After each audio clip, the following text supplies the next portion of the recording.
गुरुपौर्णिमेच्या हार्दिक शुभेच्छा। आता गुरुपौर्णिमा म्हटलं म्हणजे पुरणपोळी तर आलीच, तर आमच्याकडे गुरुपौर्णिमेला पुरणपोळी बनवतातच। तर घेतली ना बनवायला, मग कुकरमध्ये छान असं पुरण शिजवून घेतलं। आणि इकडे बघा मस्तपैकी शाराची भाजी बनवली। आता आमच्याकडे या भाजीला शाराची भाजी म्हणतात, तुमच्याकडे काय म्हणतात ते कमेंट करा।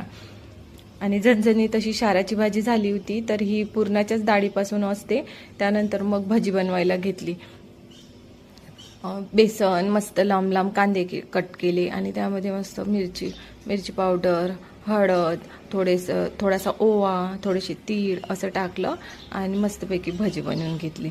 त्यानंतर मग बेसनाची भजी तर झाले, पण आमच्याकडे कुठे मानतात, आमच्याकडे मुगाची पण भजी पाहिजे होती। तर मग मी रात्रीच मुगाची डाळ भिजत घातलेली होती। त्यानंतर मग हे बेसनाची भजी झाल्यानंतर लगेच मुगाच्या डाळीची भजीसुद्धा बनवून घेतली, कारण आमच्याकडे ती भजी मुलांना खूप आवडतात। तर कांदा भजी प्लस मुगाच्या डाळीची भजी, तर मग मस्तपैकी बनवून घेतलं। आणि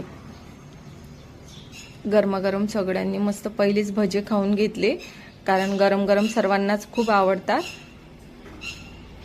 तर तुमची गुरुपौर्णिमा कशी गेली ते कमेंट करून सांगा। माझी मस्त गेली। तर आजचा व्लॉग तुम्हाला कसा वाटला ते सुद्धा सांगा कमेंट करून।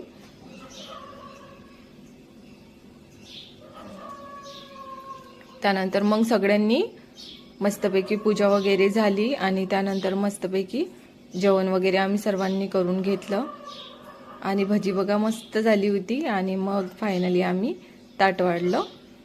मस्तपैकी पुरणपोळी, शाराची भाजी, दूध असं सगळं आजच्या जेवणामध्ये होतं। तर इथेच थांबते, बाय।